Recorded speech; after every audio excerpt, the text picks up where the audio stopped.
New South Wales Government will be embarking on. We all know that domestic violence is a scourge that leaves no section of society unturned. No matter where you live, what your socioeconomic or ethnic or other background is, domestic violence can potentially affect your cohort. We are a government that is committed to fighting domestic violence right throughout New South Wales. Over the next 4 years, we'll be spending over $390 million on specialist domestic violence programs. That includes, for example, programs like Safer Pathway being rolled out to protect domestic violence victims. It also includes a plethora of programs to reduce domestic violence reoffending, in particular behavioural change programs when people are on remand, when they're in short custodial sentences or longer terms in jail or out in the community. But law reform is an important part of that fight against domestic violence. Today, we're announcing a new strangulation offence and tougher and stronger apprehended domestic violence orders. We know that strangulation is an indicator of future domestic violence, and Pru will say something about that shortly. The problem in New South Wales has been that while we have two strangulation offences in the Crimes Act, they've been very difficult to prove. There have been over 600 prosecutions since 2014 for strangulation, but less than half of those have resulted in conviction. That's because the current law requires one of two things to be proved. It either requires that proof that the victim has been rendered unconscious or insensible or unable to resist, or alternatively that the strangulation occurred in assistance of an indictable offence. Domestic violence and strangulation is often about coercion rather than physical assault or physical attack. So it's often been very difficult to prove. So this new strangulation offence that we'll be introducing will only require proof of intentional choking or strangling or suffocating without consent. It won't require proof that the victim has been rendered insensible or unconscious or unable to resist. So we are hopeful that this will result in an increased number of prosecutions, but more importantly, point out a red flag for future domestic violence offences. The second area of reform we're announcing today is to apprehend domestic violence orders. In New South Wales, the default period for a domestic violence order is 12 months, and the majority of ADVOs that courts grant have been for 12 months or less. The evidence that Boxar has gathered shows that apprehended domestic violence orders are one way of reducing domestic violence. They're of course not foolproof, and of course dreadful things have happened, even when a perpetrator has been the subject of an ADVO. But there is a sound statistical basis for establishing that ADVOs do reduce the risk to victims. So we are announcing today that the default period for an ADVO will increase to 2 years. The typical minimum period will be 2 years, and the legislation will give guidance to victims and police to apply for longer ADVOs where circumstances justify it. We'll also be empowering courts to make indefinite ADVOs in very severe circumstances. Another reform in the ADVO area will be provisional ADVO. Police can grant provisional ADVOs pending a court hearing. But at the moment, where an interim or final ADVO has been granted by a court, police are able to vary it. And often in urgent circumstances, you need an immediate variation to that ADVO rather than waiting for a court hearing.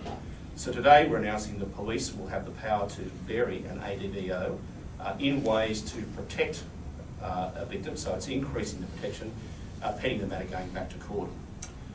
These reforms are all about the safety and security of people in our society, particularly females. There is nothing more important that a government can do than keeping its citizens safe. Today's reforms are about fighting the scourge of domestic violence and keeping all community members in New South Wales safe. Pru. Well, thank you, Attorney, and of course I strongly welcome these reforms. I think that they will make an enormous difference as the homicide figures demonstrate. Strangulation is a factor in as our homicide figures demonstrate, strangulation is a factor in just over a quarter of all homicides. It's a strangulation offence that's occurred sometime in the past. But, as the attorney has said, very difficult to get a conviction for strangulation other than to treat it as common assault. So to treat strangulation seriously, because it's such a strong indicator of a likelihood of a fatal attack, it's been important to reform the laws regarding strangulation, and that's what we have done. I also, of course, welcome the extension of the default period for domestic violence orders. 2 years will make an enormous difference to the lives of victims and their families, and of course the ability of the police now to be able to vary the conditions depending on changed circumstances, I think is also a great step forward. But this is a government that has left no stone unturned. We have very strong police responses now to domestic violence. We have suspect target management for domestic violence offenders in every command in New South Wales. We have high-risk offender police teams that identify those offenders who need constant surveillance. We also, of course, have police now reinforcing the fact that an order, a domestic violence order, needs to be respected and the conditions adhered to, something that did not occur previously. So we've already seen a significant reduction in the rate of victimisation in domestic violence in New South Wales, and in particular a 15.5% reduction in domestic violence related grievous bodily harm. We are the only state to have recorded such a reduction in domestic violence related grievous bodily harm, and that I think is an indicator that the determination of the government and the community of New South Wales has paid early dividends. But there is more work to do, and I'm confident that these reforms to the strangulation offences and to the application of domestic violence orders will enable us to keep victims safe and to intervene earlier when these critical signs of an impending increased severity of assault start to emerge, as they do with strangulation. As the attorney has said, strangulation, suffocation or choking is often not used to bring somebody unconscious, but to frighten and intimidate them. And of course the only evidence of that is often bruising on the neck, and that is why hitherto it's been impossible to demonstrate that a serious offence has occurred and has been treated as common assault. So I am very pleased to be part of a government that has introduced these significant reforms to the management and the response we have to domestic violence related assault. Questions?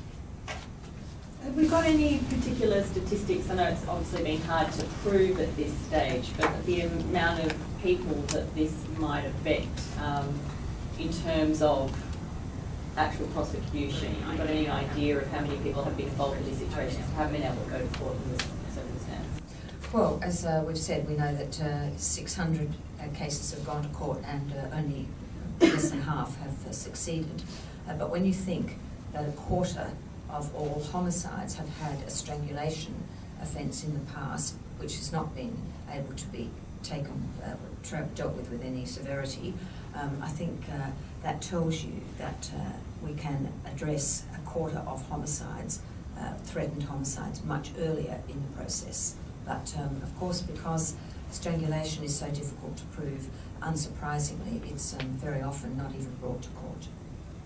There seems to be, rightly so, a focus on police powers in protecting victims. What training do police currently undergo, given the complex nature of the crime of domestic violence, to offer, support beyond legal, and law enforcement support? Because often police are the first people to arrive at the scene or, assist someone who's experienced. Well, as I understand it, support for police and their training is ongoing, but we need also to remember that police convene safety action meetings. They do that in every command. So they are very familiar with the services that are available to victims, because those services sit around the table with them as they look at high-risk victim cases and decide which services urgently need to be brought around that victim and the family.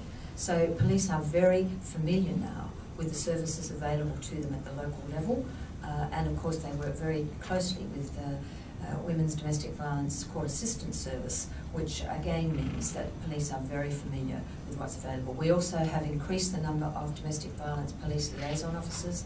There's now at least one in every command around the state, and in many cases one in every police station, depending on the frequency of domestic violence. So those domestic violence liaison officers are specialist officers who work with victims and ensure that the services are brought around them as quickly as possible. The police are also familiar with the fact that we have men's behaviour change programs, and of course their role in enforcing domestic violence orders again means that they are in frequent contact with victims and perpetrators, and I think that in addition to the training, that ongoing experience is building a very responsive police force. As the domestic violence sector says so often, the police force in New South Wales that they work with today is unrecognisable from the police force of 10 years ago, when domestic violence was not taken as seriously by the police and they lacked the responses that they have today to be able to intervene fruitfully. The officers enforcing the longer or varying ADVOs, will that be all officers that will have the power to do that, or only certain rank or officers who have a certain training? Well, all officers, I think, will have that power to enforce ADVOs. As Pru said, there are specialist DV officers now in every command, but all officers will have that power. How soon will these changes take to come to effect? The strangulation, well, we're hoping to legislate in this session of Parliament. The strangulation offence will take effect hopefully by the end of this year, and the ADVO reforms will take effect sometime by the middle of next year. Why is that period until the middle of next year? We need the judiciary to have bench books to apply the law. We need to train police officers, legal practitioners, social workers and so on. So we want to make sure that when that new law starts, everything is prepared and everything is ready to go. There are still some issues when it comes to the courts dealing with victims of domestic violence. For example, in southwestern Sydney, there's a lot of overcrowding, many cases are being delayed, and there's such small courtrooms that, you know, perpetrators and their victims are often in the same space at the same time. What is being done to address some of those issues that have been in the media? Well, southwestern Sydney is certainly our biggest growth precinct, and we are in the process of planning capital works there to meet growing demand for legal services. Just on delay, it's important to point out that even if someone doesn't get a final ADVO straight away, they can get a provisional ADVO from the police or an interim ADVO from the court pretty quickly. So there is no gap in protection of victims if they have to wait a couple of months for a final ADVO. We are constantly rolling out throughout New South Wales safe rooms for DV complainants. We've spent tens of millions of dollars on audio-visual links throughout New South Wales, so that over 100 of our local courts now have ADVL, including in safe rooms, safe witness rooms, remote rooms where witnesses can give their evidence away from perpetrators and away from others. Just going to the strangulation offence, do you know what the sentencing guidelines yet will be around that, or how long people might face for that? So it'll be a maximum penalty of 5 years. That compares at the moment with a maximum penalty of 2 years for common assault. And the problem is at the moment, because of the prosecutorial difficulties with the existing strangulation offence, police are often prosecuting strangulation as common assault and not as strangulation. Often the strangulation has occurred, but there's no visible marks on the neck or elsewhere. There's no evidence of actual bodily harm, so it ends up being prosecuted as common assault with a maximum penalty of 2 years. So we want a 5-year separate offence to demonstrate the seriousness of this offence. It's not replacing existing strangulation offences. The existing offences will have maximum penalties of 10 and 25 years. This is a third-tier offence to make proving strangulation much easier, so that it is then a red flag on the offender's record, so that when someone is looking at the offender's record, they're not just looking at, oh, he, it's typically he, has been convicted of common assault. He has been convicted of strangulation, which in a quarter of domestic violence homicide cases has occurred prior to the homicide. And is that just applicable to domestic violence cases, or will that be across? All right, thank you. Thanks,